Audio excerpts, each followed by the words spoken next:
This is SDR, an extremely creative person who gets asked questions like, how are you so cool? Where do you get your ideas? How do I get ideas like you? How do you come up with creative ideas? Why can I come up with these ideas by yourself? Now, I don't know about you, but I do get asked these kind of questions. Cause see, SDR may not be a real person, but I am. Both a real person and the actual SDR. Alright, now how do you stand out from the crowd? The thing is, you already have an answer. Just be unique. But how do you even be unique? The philosophy of a creative mind. See, most people think being creative is about being different, when in reality, it's not the case. Imagine a situation where you want to stand out in the middle of 3 people. Now, most people would do something like this. The other 3 dudes are wearing green, blue, and yellow colored clothing. So if I want to stand out, I gotta do something different than them. Let's wear red then. And this is where most people mess up everything, because they try to be different. And this is something that I'm guilty of too, because back in the day, I used to think, if all my friends in school are playing video game X, then if I want to be unique, I gotta play video game Y. But doing so never really made me be perceived as someone creative. And I can give you countless examples of this. For example, a few weeks ago, a friend of mine was talking about cultural preferences with me, and I remember her saying, I'm a minority, and hence I follow my traditional culture. I'll stand out from the crowd, because that's what makes me unique and not like any other person.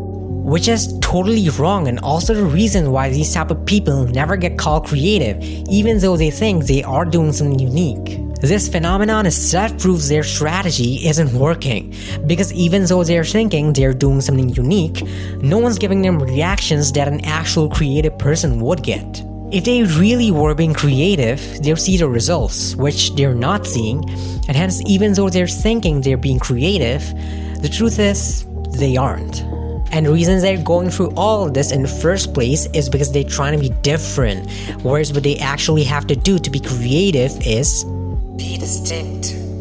Yes, being different and being distinct aren't the same thing. Being distinct is about not even doing what other people are doing. Oh wait, they're all wearing clothes? Then I'm literally gonna go naked. They're all playing video games? Then I'm literally not even gonna play games. They're following culture? Then I'm not gonna follow any culture at all.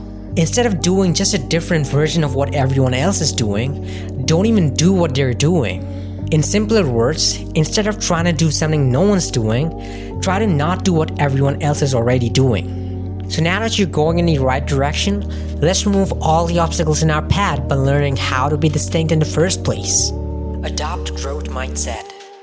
Now I gotta be honest with you, real growth mindset is pretty depressing. Because what you gotta do in order to grow is get used to criticism. Embrace when people tell you what you're doing wrong. Be it anyone, even your haters, even your enemies. Just being open to criticism isn't enough, as the only way to maximize your growth is to get as much critical feedback as possible. And to get as much feedback as possible, you have to get used to criticism. This, obviously, will make you feel unpleasant a lot of the times, but every time you feel so, you'll be taking a big step towards your goals. Because after all, mental pain, or at least the good ones, only occur right before you level up. So don't be afraid of sending that resignation email to your boss because you hate working that job. Neither be afraid of applying for that other job that you really want to have, but deep down aren't sure about. Doing things like these that are uncertain will make you stand out from the crowd, because the crowd isn't confident enough to take risks, except for when it's about risking their own future, because the biggest risk you can take is not taking risks at all.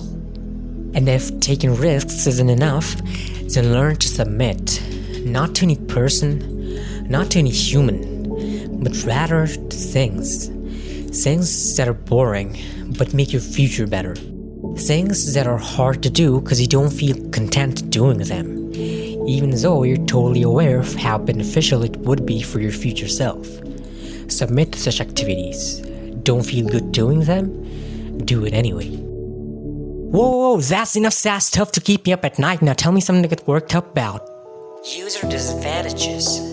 People go around and talk about how unlucky they are because they don't have a certain thing they really need to get to the level where they want to.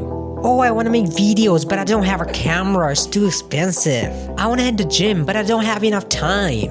Instead of using your disadvantages as an excuse for not working, use them as a motivating factor by finding a way to use your disadvantages in such a manner that it ends up making things easier for you.